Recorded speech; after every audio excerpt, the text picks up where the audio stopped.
Start.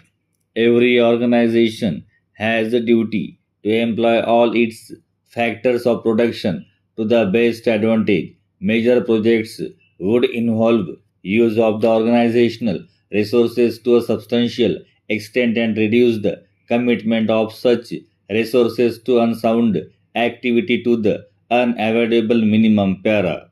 Resources should not be allocated according to emotions or the relative strengths or weaknesses of the individual's divisional heads or the most profitable activity in terms of past profits contribution.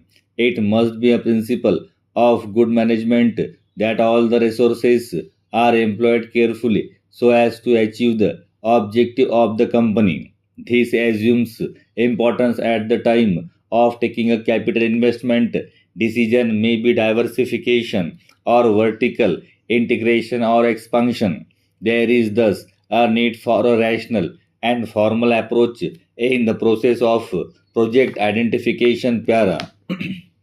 A formal system of corporate planning, therefore, should involve continuous identification of new projects and should also suggest the precise timing for implementation of these projects. This would ensure that the company would move along its chosen strategic path towards its objectives.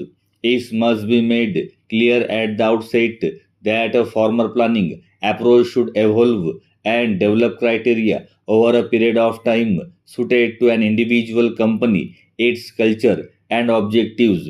The guidelines given are broad and general in nature. Project identification is increasingly becoming a complicated area. This is because of several reasons, basically arising out of rapid changes in the environment in which a company operates, fast changes in technology, new research and innovations, and changes in the taste of consumers can turn a fast selling product into an obsolete one in few years. It would be difficult for a company to scan the environment unless it develops a formal system for the purpose of project identification. In order to start this process, it is essential to assess the likely amount of cash that would be available for the purpose of future investments over a period of next 2 years.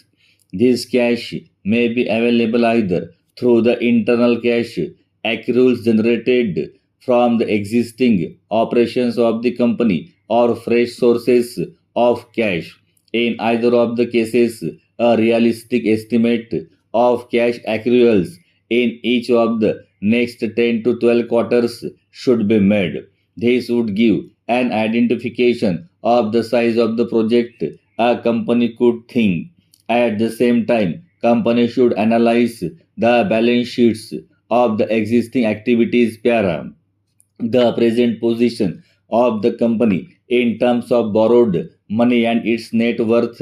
Debt equity would give an indication about the likely availability of finance from financial institutions. Normally, financial institutions insist upon a certain debt equity ratio and would expect the promoters to contribute a certain percentage of the total project cost.